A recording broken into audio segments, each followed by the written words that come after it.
Kisah Santa Kateri Tekakwitha. Kateri lahir pada tahun 1656 di desa Mohwak di Osernenon, di sebuah dusun dekat Ausrivel. Saat ini, wilayah tersebut telah menjadi kota megapolitan yang bernama New York. Wilayah ini juga adalah tempat Isaac Hughes bersama para misionaris Yesuit yang pernah berkarya dan wafat sebagai martir. Ayah Kateri adalah seorang kepala suku Indian dari klan Mohwak dan ibunya seorang Indian Kristen dari klan Algonquin. Ketika Kateri berusia 4 tahun, wabah cacar menyerang dusun mereka, sehingga kedua orang tua serta adik laki-lakinya meninggal dunia. Namun, Kateri berhasil selamat, tetapi penglihatannya menjadi terganggu dan wajahnya menjadi penuh bopeng karena bekas cacar.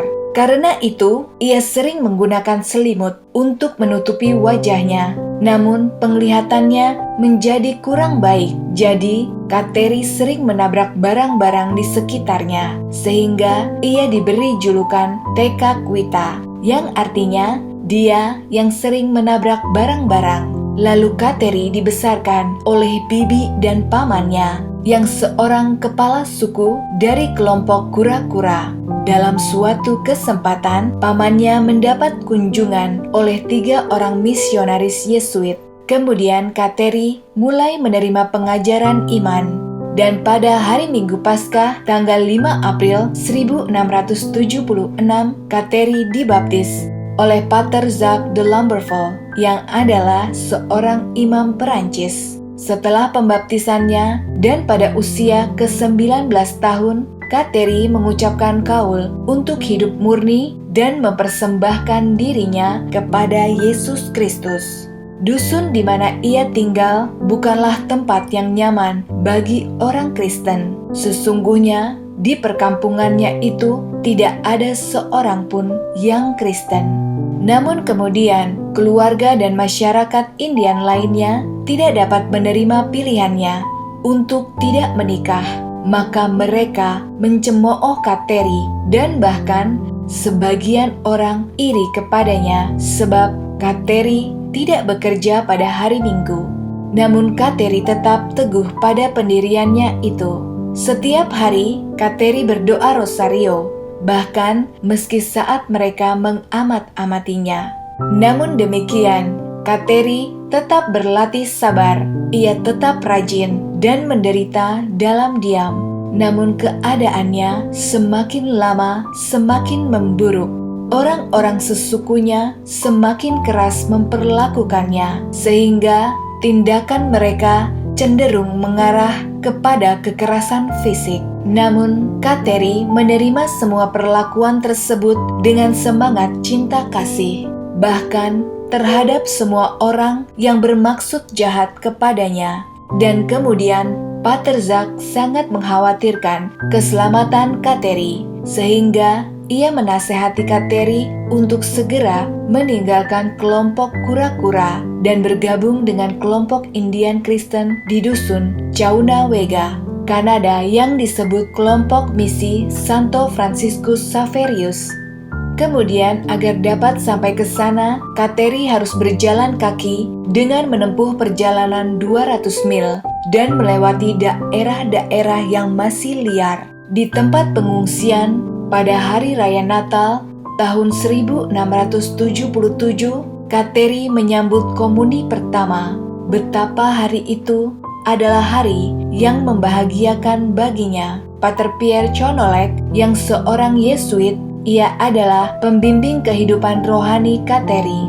Lalu, Kateri dan seorang perempuan dari Irakwa yang bernama Anastasia hidup sebagai seorang Kristiani yang penuh sukacita dan murah hati.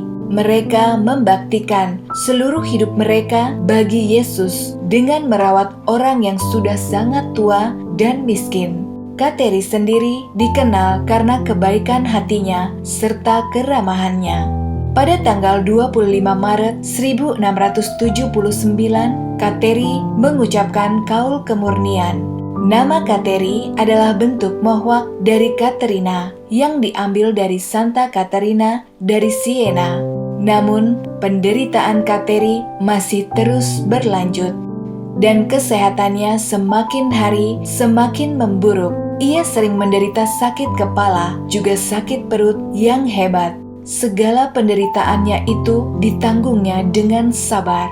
Hingga pada akhirnya Kateri wafat pada tanggal 17 April 1680, 1 bulan sebelum ulang tahunnya yang ke-25. Dengan kata-kata yang terakhir yang Kateri ucapkan dengan penuh kelemah lembutan, yaitu Yesus, Maria, Yesus, Maria. Ketika Kateri wafat, imam dan semua yang hadir menyaksikan mujizat bahwa wajah Kateri yang dulu penuh dengan bopeng seketika berubah menjadi bersih dan memancarkan kecantikan jiwanya. Beberapa orang termasuk seorang imam yang menemani Kateri pada saat-saat terakhirnya melaporkan bahwa Kateri menampakkan diri kepada mereka dan banyak mujizat penyembuhan yang terjadi yang dikaitkan dengannya.